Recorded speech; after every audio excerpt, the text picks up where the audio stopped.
واحد السلام عليكم الخوت، كلشي بخير، امور رانيه.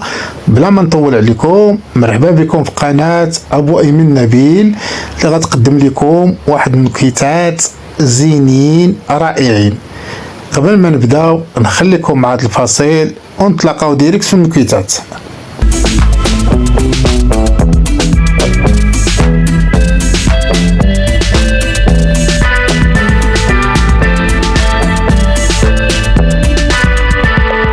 السلام عليكم. واحد النكته خفيفه ظريفه. قال لك واحد السيد يقرا مع واحد البنت، ايوا شدوا العطله، هو فجاه في التليفون، الو، قالت لي الو، قال لها كي دايره بخير، قالت لي الحمد لله، قال لها راني جاي طالب يديك، راه بغيت نخطفك من عند باك. قالت لي شوف سيدي، قبل ما تركب وتجي راه الوالد ديالي طالب فيا شي صداق. قال لها شحال هاد الصداق هذا؟ قالت لي اش نقول لك، طالب فيا 20 مليون. قال لها غير قولي لي واش هاد الصداق ديالك انت ولا ديال البنات المدينه ديالك كاملين؟ هذه نكويته بحال هذه اللي داز دابا. قال لك اسيدي واحد خينا جاب مو باه يخطبوا في واحد البنت، البنت تبارك الله طويله بحال شي 2 متر. المهم دخلوا، قال لك بغا ياخذها، ايوا ما غير شافتها وتقول للباب المراه، قالت لي قول لي يا سيدي شحال طالب الصداق ديال البنت؟ عطا صاحبنا داير بحال صاحبنا الاول، قال لها شي 20 مليون. قالت لي لا يا شي المترو.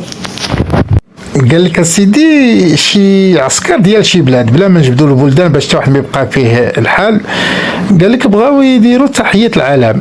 ايوا طبيعه الحال دوزين العالم ديال هذيك البلاد، والعسكر واقفين، هو ينقز واحد لوفيسي عنده شي 2 تاع العسكر شويه بحال تنقولوا مكلخين. ايوا هو يقول لي ها جا ولدي شنو هي هذه؟ هو يقول لي العالم. قال لي وشنو هو العالم؟ قال لي نقول لك والله ما عرفت. هو يعطيه بواحد التصرفيقه محق، قال لي شوف العالم هو الروح ديالك، هو الام ديالك، هو الاب ديالك، هو العائله ديالك، صافي. قال لي صافي. هو يدور عند صاحبه، قال لي شنو هو هذا؟ قال لي هذا هو العائله ديال صاحبي هذا اللي حدايا. خولي قلت هو التصرفيق، قال لي العائله ديال صاحبه. المهم ما تنساوناش في الاشتراك وما تنساوناش في اللايك، راه خلينا الحاج والحاجه يتسرحوا شي شويه، ولا راه الولد ديالهم. انا عاودت لكم نكته بينما ينوضوه عاوتاني ويعاودوا لكم شي نكتات زوينين.